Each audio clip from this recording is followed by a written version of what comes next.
Bonjour à toutes et à tous, bienvenue dans le podcast Dans la tête d'un cycliste. Aujourd'hui, nous allons aborder l'entraînement croisé en cyclisme. Alors, pour avoir la chance de rencontrer, d'échanger avec de nombreux sportifs, beaucoup pratiquent un autre sport et surtout les grands champions qui font du vélo à côté de leur préparation. Mais est-ce que les cyclistes, eux, introduisent de la course à pied ou d'autres sports dans leur préparation? Eh bien, pour co-animer cet épisode avec moi, je reçois aujourd'hui Loïc. Bonjour Loïc. Bonjour Arnaud. Bienvenue une nouvelle fois sur cette capsule Parole de coach que tu animes avec moi dans cette saison 2 avec brio. Alors, qu'est-ce que tu peux nous dire en introduction de cet épisode sur l'entraînement croisé en cyclisme? Et c'est quelque chose dont culturellement on pratique peu dans le cyclisme. Je me rappelle dans les années 90-80, on faisait un peu plus que maintenant. Alors je ne sais pas si tu te souviens de Poulidor qui faisait faire à Luc Leblanc le cassage du bois de chauffage. Eh bien, c'est rare que je le dise, mais je ne suis pas de cette génération. Oui, mais moi non plus, mais je m'en souviens. Je me souviens de ce reportage où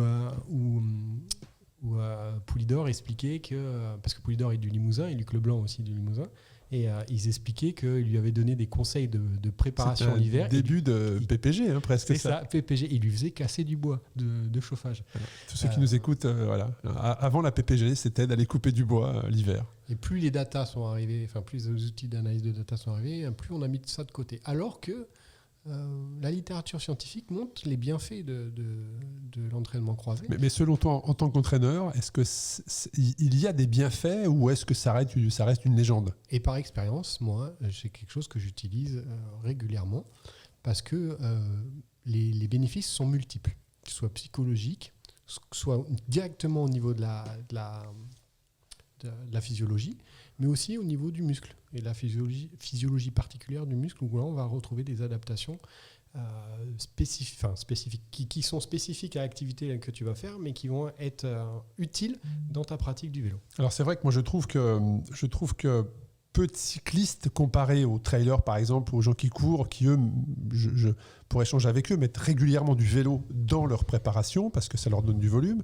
Je connais peu de cyclistes qui mettent de la course à pied pour ne pas traumatiser leurs articulations, parce que ce n'est pas les mêmes groupes musculaires qui travaillent. Et quand je vois certains professionnels en cyclisme, je pense notamment à Warren Barguil, à Lilian Calmejane, que je vois terminer des triathlons, des duathlons, des trails, et comme ça, la première pensée qui me vient à l'esprit, mais est-ce que le lendemain matin, ils vont être capables de se lever de leur chaise, tellement leurs muscles vont être courbaturés? Ça veut dire que s'ils le font, et en plus ils le font bien, ça veut dire qu'il y a eu un entraînement au préalable, mais comment font-ils comme ils sont professionnels? Vraiment, c'est une question qui m'interpelle. Il y en a de plus en plus, et simplement, on n'en parle pas. Je pense que ces dernières années, là, avec Strava, on peut le voir. Alors Remco, par exemple, il court régulièrement. Il l'a encore fait alors qu'il était en stage à Calpe. Il a couru pendant le stage. Mais combien? Parce que courir... Généralement, ils font 1 heure, tu vois. Ils font souvent ça en récupération ou en complément. Tu as quelqu'un qui est très connu et qui est français, c'est Thibaut Pinot. Il faut savoir que Thibaut Pinot, plusieurs hivers, n'a fait que du ski de fond pour préparer. Oui, alors ski de fond, parce qu'en volume, c'est vrai que ça te donne une certaine caisse, très clairement. Ouais, il utilisait le ski de fond. Et puis là, dernièrement, on a vu Lilian Calmejane, comme tu dis, sur un trail. Même du l'ultra trail. Ouais, exactement. Il a fait une préparation, j'ai suivi, il n'a pas fait n'importe quoi. Au niveau musculaire, mais c'est des garçons qui ont des qualités physiques hors normes. C'est des champions. Voilà. Et si c'est adapté musculairement, pourquoi pas? Il n'y a aucune différence entre la physiologie de la course à pied et la physiologie cardio-respiratoire du vélo. La seule différence, elle est au niveau musculaire. Si ton muscle est adapté et préparé, il n'y a pas de problème. Bon, intéressant.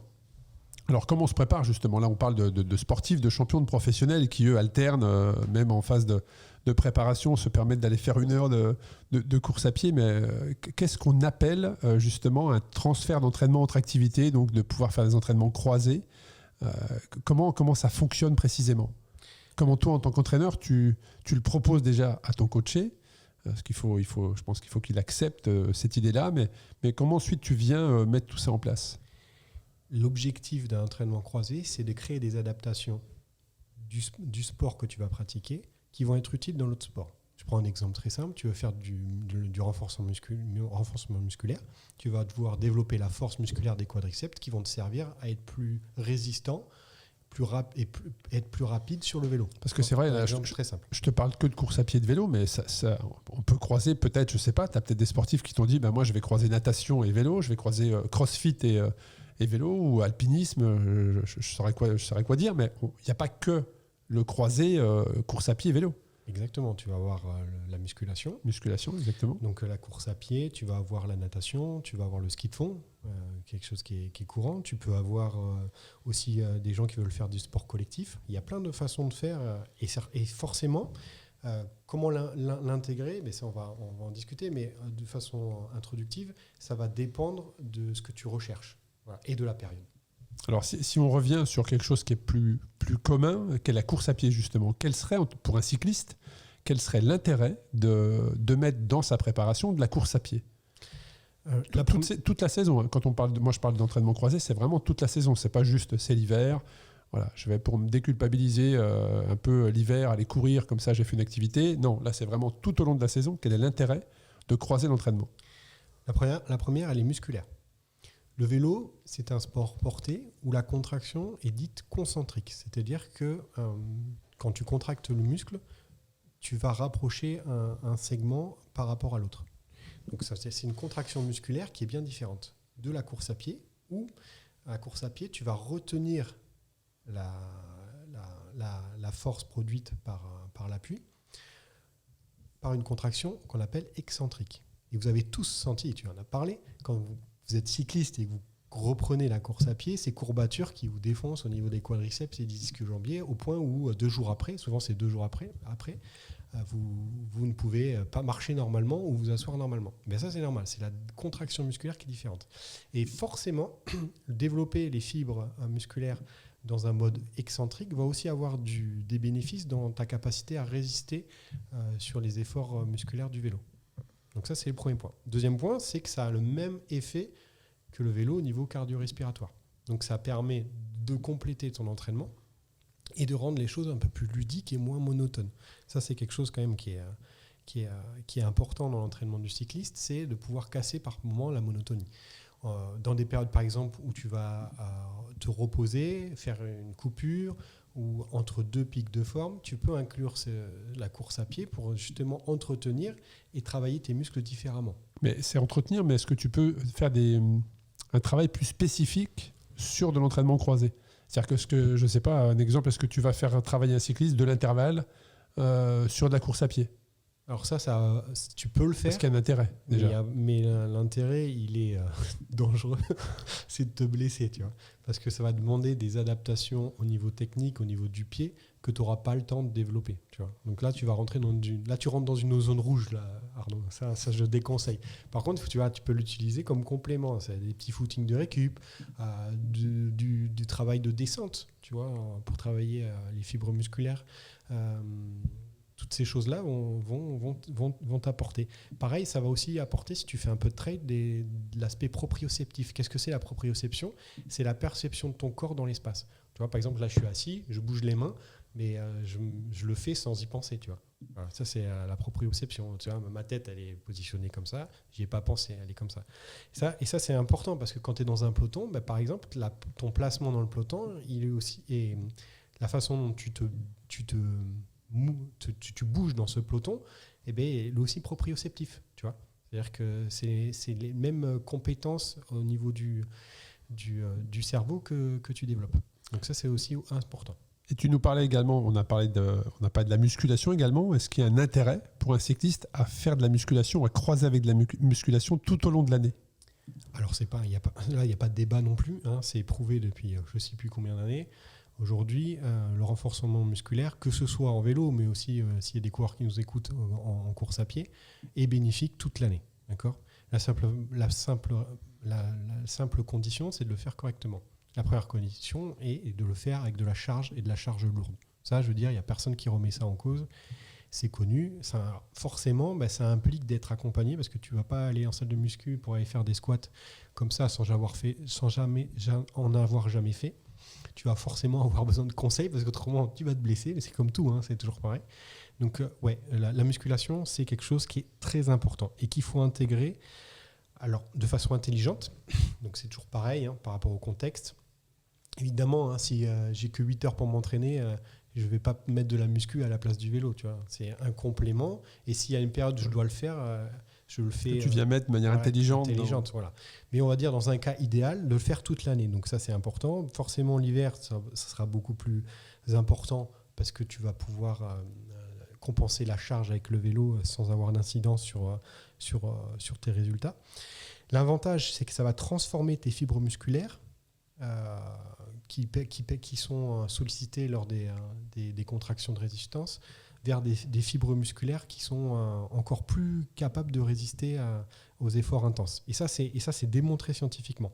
Donc, ça va permettre d'augmenter ta puissance et ta résistance. Mais on arrive à des effets qui sont variables entre individus, mais qui peuvent être importants, tu vois, parce qu'on peut arriver des augmentations, par exemple, sur des efforts de 40 minutes, à 1%, à 4% de watts, donc de puissance, en plus.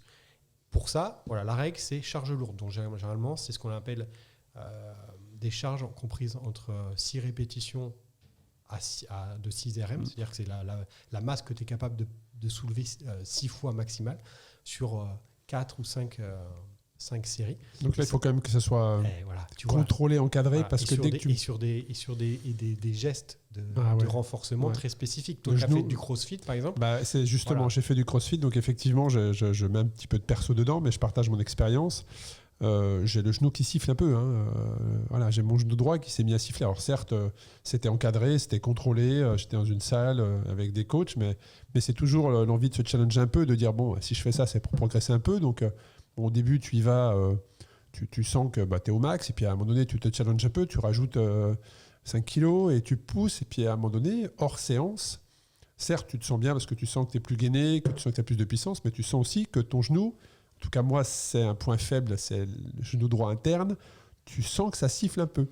Et c'est lié forcément à la surcharge, à la charge trop importante que tu as mis sur ton genou. Alors, c'est le désavantage du CrossFit, c'est que c'est toujours fait avec beaucoup d'intensité. Donc, c'est toujours très. Enfin, même si tu as des WOD, des workouts où tu vas faire des choses à moindre intensité, mais tu vois, dans l'esprit, c'est toujours ça. Donc, c'est toujours compliqué. C'est pour ça que je parle vraiment de musculation. Et il faut le faire de façon très progressive et encadrée. Parce que par exemple, faire un squat, ça, c'est techniquement, c'est une technique pour ça. C'est une technique. Et en plus, cette technique, elle dépend de ce qu'on appelle de ta spécificité motrice. Ouais, parce que c'est pas que les cuisses qui travaillent, c'est les fessiers. Et les fessiers. C'est les fessiers qui te font remonter, en fait. La contraction du transverse. Et quand tu comprends ça, ça change tout dans ta concentration du squat. Exactement. Donc ça, c'est hyper important. Et là, franchement, il faut bien l'entendre. On ne se lance pas dans ce genre de choses tout seul. En plus, l'avantage du travail de force, c'est que ça peut compléter le vélo. Par exemple, si tu veux travailler ta force en vélo, de faire une séance de musculation en amont, permet de fatiguer tes fibres musculaires. Tu casses les fibres. Mais là, je pense à les courbatures.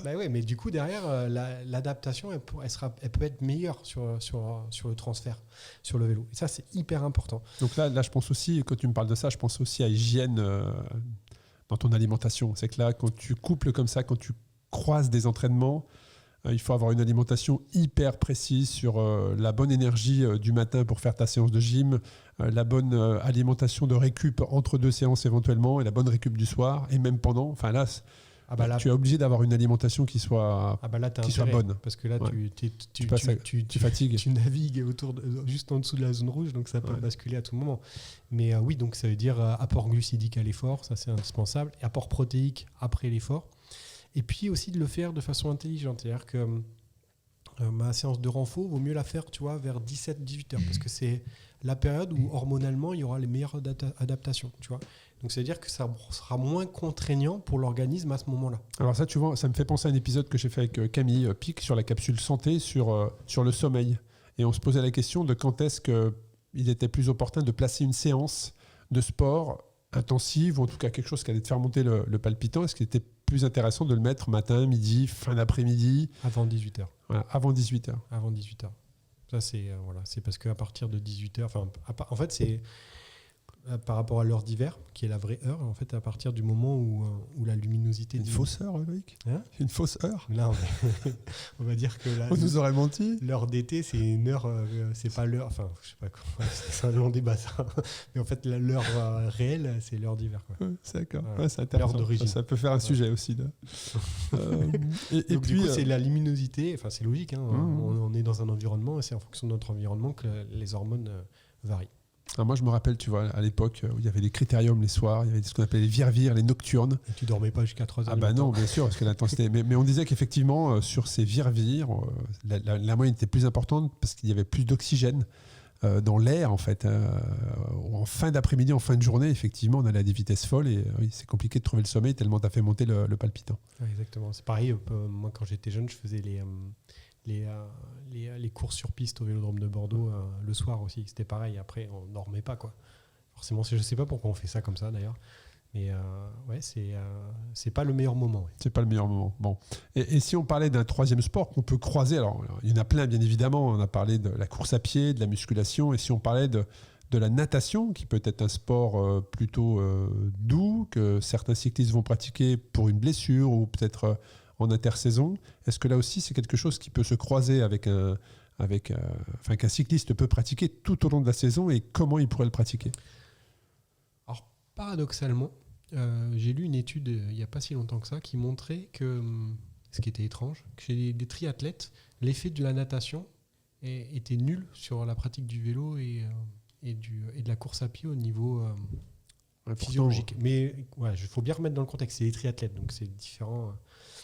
Je dis ça comme ça. En tout cas, aujourd'hui, la natation, les avantages, ils sont multiples, mais il faut les chercher de façon un peu différente que la course à pied. Ouais, moi, par rapport aux cyclistes, alors certes, le triathlète, bon voilà, mais par rapport aux cyclistes, je pense à comme tu l'as noté d'ailleurs dans la préparation de l'épisode, à la capacité respiratoire ou ventilatoire, comme tu l'appelles. La capacité d'expiration et d'inspiration, c'est des choses qui sont sous-jacents à la performance. Et évident que, en plus, j'entraîne des triathlètes et je fais du triathlon, que la natation, ça permet de développer ses capacités respiratoires. Et ça va être utile. Notamment pour prendre conscience qu'on respire différemment en fonction de la position. Tu vois, et rien que ça, et puis la façon dont on peut expirer, la façon dont on peut inspirer, qui vont nous permettre, sur des efforts violents, de s'entraîner à améliorer ce quotient respiratoire. De plus, c'est un autre effet important, c'est, comme c'est un sport qui est complètement non porté, c'est l'effet relaxation. Et ça, je m'en sers beaucoup pour les cyclistes. Pour détendre un peu les muscles. C'est un massage gratuit. Hein. C'est ça, effectivement. C'est un bon massage et ça, c'est important. Et en même temps, nager correctement ou apprendre à nager, ça t'oblige à développer une souplesse musculaire qui n'est pas négligeable dans la pratique du vélo, notamment sur des longues distances où tu peux vite avoir des troubles musculaires au niveau des lombaires, des dorsaux, des cervicales. Et la natation permet d'entraîner tout ça. De toute façon, voilà, le fait de croiser, ça va travailler aussi des muscles qui sont moins travaillés dans le vélo, mais qui vont être sollicités de toute façon et qui sont souvent trop sollicités quand on en fait trop. Et ça permet de les entraîner. Et la natation, elle permet de développer ces groupes musculaires. Alors toi, en tant que coach, comment tu fonctionnes ? C'est-à-dire que est-ce que c'est toi qui préconises à ton sportif de mettre un petit peu de course à pied ou de natation ou de musculation parce que tu es conscient des bénéfices que cela peut apporter, ou est-ce qu'à l'inverse, tu n'es pas dans la proposition, mais tu attends que ton coaché te dise est-ce que je peux faire ci, est-ce que je peux faire ça, j'ai un petit peu de temps, quelle est la relation et comment tu fonctionnes sur ces entraînements croisés avec tes coachés, Loïc ? Donc là, je pense à quelqu'un en particulier parce qu'il on donnera pas de nom. Il écoute tout le temps. Non, mais si, c'est pas un problème, il va rigoler. Il écoute tout le temps et alors, je vais prendre son cas, comment je lui ai expliqué. Est-ce que c'est le même que non. Est-ce que c'est celui qui ne savait pas faire de danseuse dans les... Tu ne connais pas, non. Non, c'est une autre personne. Non. Donc il me pose souvent la question et je lui en mets pas souvent, même très rarement. Pourquoi ? Parce que il faut prendre le contexte, c'est toujours pareil. C'est-à-dire qu'à un moment donné, quand tu travailles 40 heures par semaine, que tu fais les 3-8 et que tu veux faire du triathlon, le renforcement, tu vois, il va arriver, pas encore, tu vois. Parce qu'avant, il y a tellement de choses à faire, il faut penser à te reposer, que le renfort, tu vois, l'entraînement croisé, c'est quelque chose qui est judicieux et fait dans des contextes idéaux.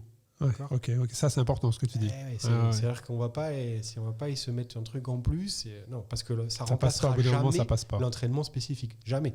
Ça remplacera jamais. Ça accompagne, ça améliore l'entraînement spécifique. Donc là, je pense à cette personne, donc je vais essayer de lui expliquer. Déjà, tu fais les 3-8, donc quand tu rentres le soir, quand tu fais de nuit, je préfère que le matin tu dormes, que tu fasses ta séance de renfo. Tu vois, je lui explique comme ça. Donc il en fait un peu en douce l'hiver. Donc il me le met, tu vois. Bon, je dis pas grand-chose parce que voilà, je suis pas pour contrôler sa vie. Je lui explique et après il gère. Mais voilà, autrement, mon objectif c'est qu'il en fasse à un moment donné, mais qu'il le fasse intelligemment sur une période où il sera open pour le faire, et ça propice à le faire. Et dans des conditions parfaites, tu vois. Et là, ça le fera progresser. Et après plusieurs années, parce qu'il débute, tu vois, ça va faire sa 2e année, là, sa 3e année, où son corps a déjà assimilé des charges d'entraînement importantes, tu vois. Donc, il y a des adaptations qui ont été faites avant. Ça, c'est un truc. Après, pour des gens qui cherchent la performance, je vais chercher... c'est marrant parce qu'en course à pied, là, les trailers, je commence à en faire de plus en plus. J'essaye d'en inclure vraiment toute l'année. Donc au début, 2 séances, puis après, là je pense surtout à quelqu'un qui fait du trail et du vélo. Et donc là, en cette période, elle va en faire 2 avec des grosses charges lourdes, tu vois. Mais petit à petit, on va réduire à 1 et après on réduira le nombre de séries pour que ça reste vraiment du très qualitatif. Voilà. Mais parce que son contexte nécessite de le développer tout le temps, parce que le trail, c'est vraiment le sport où le renforcement a une importance maximale. Et puis si je te dis, voilà, donc je fais du vélo, mais j'aimerais aussi faire du hand, du basket ou du foot, c'est-à-dire un sport co.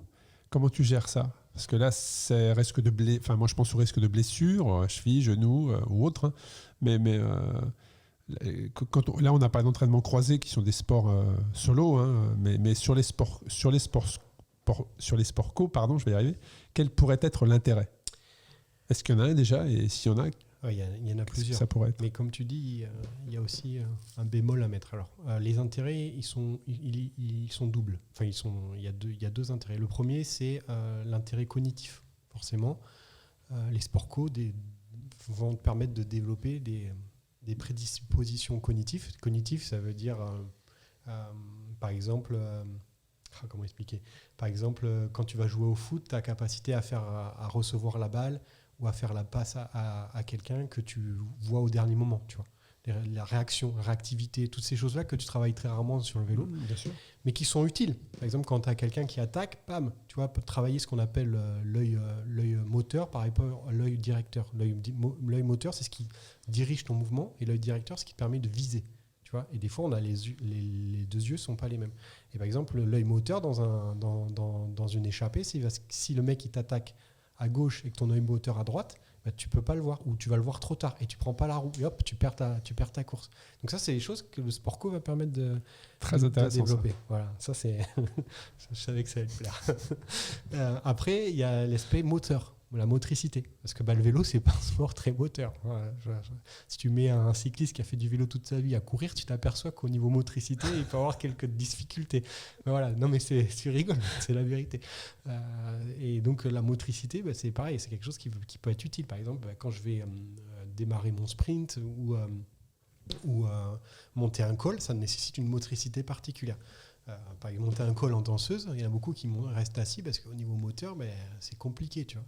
Donc ça, les sports collectifs vont permettre ça. Par contre, voilà, la risque de blessure est important. Donc qu'est-ce que je recommande ? C'est de le faire loin de l'objectif. Donc les périodes de coupure hivernale, c'est le meilleur moment. Là, tu les inclus, tu fais le foot avec le copain le samedi matin ou le dimanche matin au lieu de faire ta sortie. C'est vrai, mais il y a quand même une certaine prudence. Hein. Tu le fais assez loin. Et moi quand jeune, je le faisais. Hein. J'étais au camp de Bordeaux.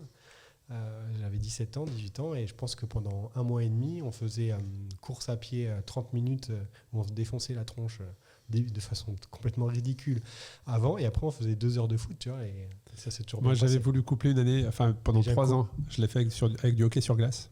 Ouais. Voilà. Alors, parce que je m'étais dit ça va me faire gagner en puissance au niveau de ma caisse. Et effectivement. Tu savais faire du patin ? Un peu, mais pas. Mais voilà, un peu, hein, franchement. un peu, mais je ne savais pas aller en arrière. Tu vois. Quand tu fais du hockey sur glace, c'est quand même bien de savoir patiner en avant et en arrière. Mais figure-toi qu'après un an, ça a marché. En tout cas, je prenais beaucoup de plaisir avec les fameux œil moteur, œil directeur. Je comprends parfaitement ce que tu veux dire. Jusqu'à la chute. Mais pourtant, au hockey, tu es quand même bien équipé. Hein. Mais voilà, une mauvaise chute, peut-être de la fatigue et une fracture du sacrum, hein, qui est la pointe de la colonne vertébrale. Et là, c'est ta saison qui est en l'air. Et surtout que ça ne se soigne. Enfin, tu peux rien faire. C'est du repos. Et je me souviens encore rampant chez moi le soir parce que je ne pouvais pas du tout appuyer sur ma jambe droite. Et j'avais fait une course le dimanche. J'avais quand même été faire une course le dimanche. Et en fait, je m'étais rendu compte que là, j'avais plus de puissance dans les membres inférieurs, quoi. Et c'est ce qui m'avait amené à aller passer une radio, puis un IRM et une fracture au niveau du sacrum. Donc voilà, faut bien choisir son sport aussi. Il faut quand même être prudent parce que ça peut, même si vous y allez dans un esprit de prendre de l'avance, ou en tout cas se perfectionner pour la saison qui arrive. Voilà, le hockey sur glace, bon, pas forcément, voilà, ne suivez pas mon exemple. Mais en tout cas, il y a plein d'autres sports qui peuvent vous permettre de faire ça l'hiver. Et comment toi, tu l'intègres, Loïc, comment tu l'intègres dans une pratique? C'est-à-dire la pratique principale, c'est le cyclisme. Et comment tu l'intègres avec ton coaché? Alors, tout est dans l'art de planifier la saison.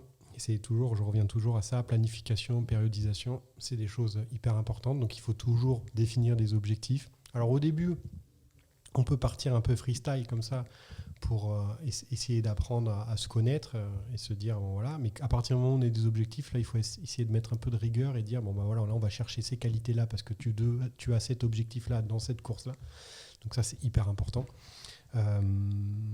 Donc moi, ce que je fais, tu vas faire un ultra trail, déjà d'office, on va inclure du renfort, tu vois, et on va essayer de le mettre toute l'année, toutes les périodes. Tu vas faire du vélo, là, ça dépend de ce que tu recherches. Hein. Si tu veux travailler, si tu veux développer tes capacités d'explosivité et de résistance, là, je te conseille d'en mettre. Hein. Si tu fais de l'ultra, ça a moins d'intérêt. Puis de toute façon, l'ultra, tu sais très bien qu'à un moment donné, tu fais tellement de vélo que la muscu... Tu vas le mettre à la place du repos. On va en parler dans un épisode à venir d'ailleurs sur l'ultra. Tu vas mettre du renfort à la place du repos, donc ça n'a aucun intérêt. Au contraire. Donc c'est toujours comme ça, planifié en fonction des stratégies et du contexte de chacun. Bien s'équiper. Alors c'est hyper important. Hein. Alors là, le cycliste qui fait de la course à pied, qui va courir avec ses chaussures, c'est ce que j'allais dire, qu'il a dans son placard depuis 20 ans et qui arrive et qui dit « Oh, j'ai mal au genou ». Ouais. Donc là, c'est aussi le rôle de l'entraîneur de prévenir en amont, tu vois, de dire on va faire de la course à pied, par contre, tu regardes bien. Tu sais que la course à pied, j'en mets de plus en plus parce qu'il y a de plus en plus de gens qui font du cyclocross. Cyclocross ou gravel? Du cyclocross. Moi, j'ai beaucoup de gens qui font du cyclocross, de plus en plus. Et l'hiver, forcément, tu es obligé, tu travailles les deux, ça va bien, tu vois. Et donc, j'en ai de plus en plus. Et au début, je me suis confronté à ces problèmes où les mecs, ils partaient courir. Leur pompe, je mets des règles et j'accompagne pour qu'ils s'équipent bien. Mais pour la musculation, c'est pareil, tu vois. Si tu fais la musculation parce que tu t'as acheté un truc à la maison, c'est pas pareil que si tu vas à la salle où tu as un pro qui est là avec du matériel. En plus, en termes de sécurité, c'est pas pareil, tu vois. Après, il faut respecter les temps de repos. Donc, ce que je disais, c'est ne pas mettre un autre sport à la place du repos. C'est pas comme ça que ça passe. C'est le repos en premier. Après, la spécification dans notre sport et l'entraînement croisé. Je souris parce que je pensais à une question. On parle beaucoup de repos, mais est-ce que tu as un sportif qui t'a demandé de lui rajouter du repos? Non, en fait, ça n'arrive jamais. Parce que tu vois, juste avant, malheur, c'est vrai qu'au moment où on enregistre, on a parlé de bigorexie. On a parlé de mettre son pic de forme. Donc, dans ces deux, on parle de se reposer. Là, on parle du repos. Mais est-ce qu'à un moment donné, il y a des sportifs qui t'ont dit « Moi, je veux encore plus de repos, en fait ». Oui, ça m'arrive. Ouais, ça t'arrive. Mais ça m'est arrivé il n'y a pas longtemps. Là. Il s'appelle Julien. Il était fatigué. Il a pris 2 jours. Il m'a rajouté. 2 jours C'est vrai qu'avec... Non, mais on a rajouté encore 2 jours. Avec le recul, 2 jours, c'est vrai quand je faisais du sport plus sérieusement que maintenant, même si je le fais sérieusement, hein, mais en tout cas à haut niveau, 2 jours c'était les grandes vacances, quoi. Tu vois, 2 jours c'était la coupure hivernale. Tu vois, c'était 2 jours sans faire de sport. Waouh. Mais moi je pars du principe que pour régénérer, c'est minimum 3 jours, sans rien. Là, j'ai eu un cas, là, je lui ai dit, tu vois, parce Stop. Ouais, je lui ai dit, Mais 3 jours, c'est vrai que parce que déjà, il me dit, mais je peux tellement comprendre des sportifs qui disent 3 jours, c'est impossible, mais 3 jours, mais c'est tellement rien. Mais c'était exactement ça. Mais je comprends, Mais parce non, que je l'ai mais vécu. Je lui dis, mais tu fais rien. Je lui dis, il me dit, tu fais de quoi je fais rien? Je lui dis, ben non, tu ne fais rien. Tu restes dans ton canapé, tu dors, tu bois, tu manges, canapé, sommeil. Il me dit, mais je peux pas faire de renforcement, tu vois, de PPG. Tu ne fais rien pendant 3 jours. Et sa copine m'envoie un message. Et elle me dit, t'as dit à Flo, il s'appelle Flo, il se reconnaît. T'as dit à Flo de rien faire, mais il peut pas faire le ménage. Je lui dis, ben non, il fait rien. Non, Voilà. je comprends parfaitement. Mais tu sais qu'il a mal vécu. Hein. Non, mais je l'ai vécu, donc je comprends parfaitement. Quand tu dis à quelqu'un qui veut vraiment bien faire, qui veut progresser, tu fais rien pendant 3 jours, tu comprends pas. Ces 3 jours, c'est les grandes vacances, je te dis, c'était impossible en fait. C'est une coupure hivernale, 3 jours quand tu es dans le haut niveau. Meilleur moment pour faire les choses dont tu n'as pas le temps. Non, mais on est prendre entièrement un d'accord. livre, aller au cinéma, Complètement. amener ta chérie au restaurant, des trucs que tu fais jamais parce qu'il faut que tu te couches tôt, parce que Ouais. le lendemain, tu as entraînement à 2 fois, machin. Mais voilà, c'est les meilleurs comprends. moments et c'est aussi un équilibre de vie, tu vois. Bon, parfaitement. On arrive sur la fin de l'épisode. Si tu pouvais résumer en quelques mots les intérêts de l'entraînement croisé, ça serait lesquels? Développer des adaptations supplémentaires qui vont amener un plus à l'entraînement spécifique du vélo. Bon, bah, écoute, un grand merci Loïc pour cet épisode. De rien, merci. Et puis, je vous invite à écouter, bien évidemment. Regardez sur la plateforme YouTube et sur la chaîne de Sunday Night Production la vidéo de cet épisode. Et puis surtout, à partager autour de vous. N'hésitez pas. Et puis Loïc, je te dis à très bientôt pour un nouvel épisode de la capsule Parole de coach. Merci à vous.